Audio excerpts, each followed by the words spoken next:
بسم اللہ الرحمن الرحیم۔ تمام دیکھنے اور سننے والوں کو دل کی گہرائیوں سے السلام علیکم ورحمۃ اللہ وبرکاتہ۔ مختلف سماجوں میں عورت کی حیثیت، شادی شدہ زندگی کے عنوان پر بات کرتے ہوئے اس بات کو ذہن میں رکھنا ضروری ہوگا کہ اسلام سے پہلے دنیا کی مختلف تہذیبوں اور مختلف سماج میں عورتوں کا کیا مقام حاصل تھا۔ دنیا کی تاریخ کو پڑھا جائے تو یہ بات صاف ظاہر ہوتی ہے کہ اسلام سے پہلے دنیا کے مختلف ملکوں میں عورت اپنے بنیادی حقوق سے بالکل محروم تھی۔ فرانس میں عورت کے بارے میں یہ تصور تھا کہ یہ آدھا انسان ہے، اس لیے سماج کی تمام خرابیوں کا ذریعہ بنتی ہے۔ چین میں عورت کے بارے میں تصور تھا کہ اس میں شیطانی روح ہے، لہٰذا یہ برائیوں کی طرف انسان کو دعوت دیتی ہے۔ جاپان میں عورت کے بارے میں یہ تصور تھا کہ یہ ناپاک پیدا کی گئی ہے، اس لیے عبادت گاہوں سے اس کو دور رکھا جاتا تھا۔ ہندو مت میں جس عورت کا شوہر مر جاتا تھا اس کو سماج میں زندہ رہنے کے قابل نہیں سمجھا جاتا تھا، اس لیے ضروری تھا کہ وہ اپنے شوہر کی لاش کے ساتھ زندہ جل کر اپنے آپ کو ختم کر لے۔ اگر وہ اس طرح نہ کرتی تو اس کو سماج میں عزت کی نگاہ سے نہیں دیکھا جاتا تھا۔ عیسائی دنیا میں عورت کو اللہ کی پہچان کے لیے رکاوٹ سمجھا جاتا تھا۔ عورتوں کو تعلیم دی جاتی تھی کہ کنواری رہ کر زندگی گزارے، جبکہ مرد سنیاسی بن کر رہنا عزت کی چیز سمجھتے تھے۔ عرب میں بیٹی کا پیدا ہونا شرم کی چیز سمجھا جاتا تھا، لہذا ماں باپ خود اپنے ہاتھوں سے بیٹی کو زندہ قبر میں دفن کر دیا کرتے تھے، اور حقوق کے اتنے پامال کیے جا چکے تھے کہ اگر کوئی آدمی مر جاتا تو جس طرح وراثت میں چیزیں ان کی اولادوں کو تقسیم ہوتی ہیں، اسی طرح بیوی بھی اس کی اولاد کے نکاح میں آ جاتی تھی۔ اگر کسی عورت کا شوہر مر جاتا تو مکہ مکرمہ سے باہر ایک کال کوٹری میں اس عورت کو 2 سال کے لیے رکھا جاتا تھا۔ طہارت کے لیے پانی اور دوسری زندگی کی ضرورات بھی پوری نہ دی جاتی تھی۔ اگر 2 سال کی یہ جتن کاٹ کر بھی عورت زندہ رہتی تھی تو اس کا منہ کالا کر کے مکہ مکرمہ میں پھرایا جاتا تھا، اس کے بعد اس کو گھر میں رہنے کی اجازت دی جاتی تھی۔ اب سوچئے تو صحیح کہ شوہر تو مرا، اپنی موت، بھلا بیوی کا قصور تھا، مگر یہ مظلوم اتنی بے بس تھی کہ اپنے حق کی آواز نہیں اٹھا سکتی تھی۔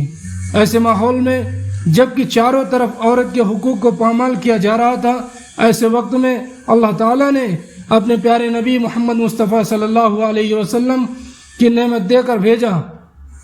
آپ دنیا میں تشریف لائے اور آپ نے آ کر عورت کے مقام کو نکھارا، بتلایا کہ اے لوگوں، اگر یہ بیٹی ہے تو تمہاری عزت ہے، بہن ہے تو تمہاری عزت ہے، اگر بیوی ہے تو تمہاری زندگی کی ساتھی ہے، اگر ماں ہے تو اس کے قدموں میں تمہاری جنت ہے۔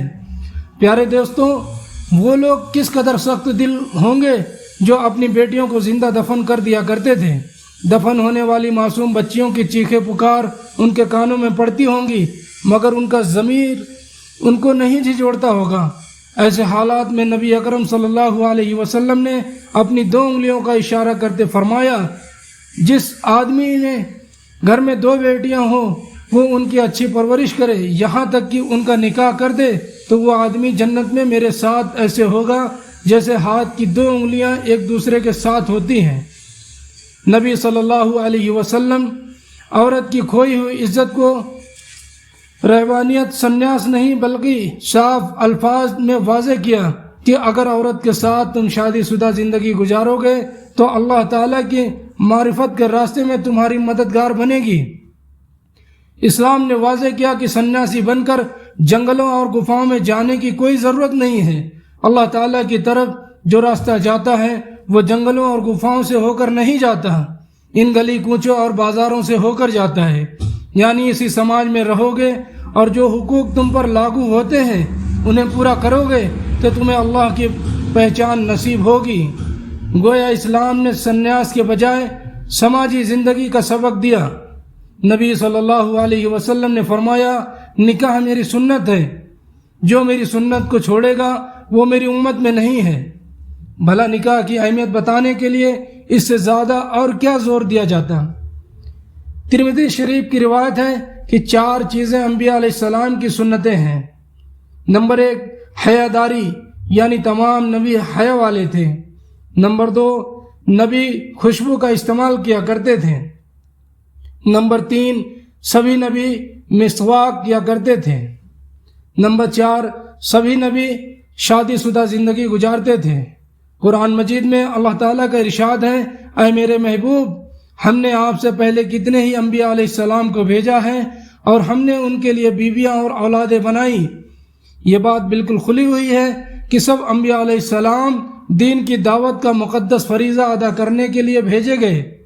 وہ لوگوں کو اللہ سے ملایا کرتے تھے، مگر اولاد یا بیوی ان کے راستے کی رکاوٹ نہیں بنا کرتی تھی۔ گویا اس بات کو پکا کر دیا گیا کہ شادی شدہ زندگی سے بھاگنا حقیقت میں سماجی حقوق کی ادائیگی سے بھاگنا ہے۔ ایک کنوارا آدمی چاہے کتنا ہی نیک کیوں نہ ہو جائے، وہ ایمان کے کامل رتبے کو نہیں پہنچ سکتا جب تک وہ شادی شدہ زندگی میں داخل ہو کر ذمہ داریوں اور حق کو ادا نہ کرے، جب تک اس کا ایمان کامل نہیں ہوتا۔ اس لیے جس لڑکے کی شادی نہ ہو وہ جوان عمر ہو، حدیث میں اس کو مسکین کہا گیا ہے۔ جس لڑکی کی شادی نہ ہو اور جوان عمر ہو، حدیث میں اس کو مسکینہ کہا گیا ہے۔ گویا یہ لوگ رحم کے قابل ہیں کہ عمر میں اس حصے میں شادی شدہ زندگی گزارنے سے محروم ہیں۔ حضرت علی رضی اللہ تعالیٰ عنہ فرمایا کرتے تھے کہ مجھے میرے محبوب صلی اللہ علیہ وسلم نے 5 کاموں میں جلدی کرنے کی وصیت فرمائی ہے۔ نمبر 1، تم نماز کے فوت ہو جانے سے پہلے اسے ادا کرو۔ نمبر 2، موت سے پہلے توبہ کرنے میں جلدی کرو۔ نمبر 3، جب کوئی آدمی مر جائے تو اس کے کفن دفن میں جلدی کرو۔ نمبر 4، تمہارے سر پر قرض ہو تو اس کو ادا کرنے میں جلدی کرو۔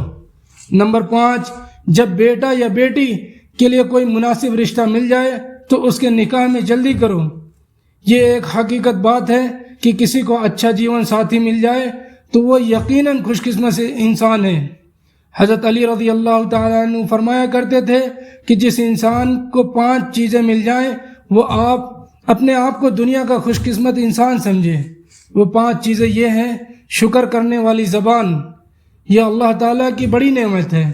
آج تو لوگوں کا اکثر یہ حال ہے کہ اللہ کی نعمتیں کھاتے کھاتے دانت تو گر جاتے ہیں مگر اس کا شکر ادا نہیں کرتے۔ مثال مشہور ہے، جس کا کھائے اس کا گیت گائے۔ ہمیں چاہیے کہ ہم اللہ تعالیٰ کا شکر ادا کرتے رہیں۔ نمبر 2، ذکر کرنے والا دل، یعنی جس دل میں اللہ کی یاد رہتی ہو۔ نمبر 3، مشقت اٹھانے والا بدن۔ کہاوت مشہور ہے کہ صحت مند جسم ہی صحت مند عقل ہوتی ہے۔ وطن کی روزی یہ بھی بڑی نعمت ہے۔ کہاوت مشہور ہے کہ وطن کی آدھی پردیس کی ساری پھر بھی برابر نہیں۔ نمبر 5، نیک بیوی، یعنی ہمدم اور ہمراز نیک ہو تو زندگی کا مزہ دوگنا ہو جاتا ہے۔ جس آدمی کو یہ 5 نعمتیں نصیب ہو وہ یوں سمجھے اللہ تعالیٰ کی تمام نعمتیں عطا کر دی ہے۔ السلام علیکم ورحمۃ اللہ وبرکاتہ۔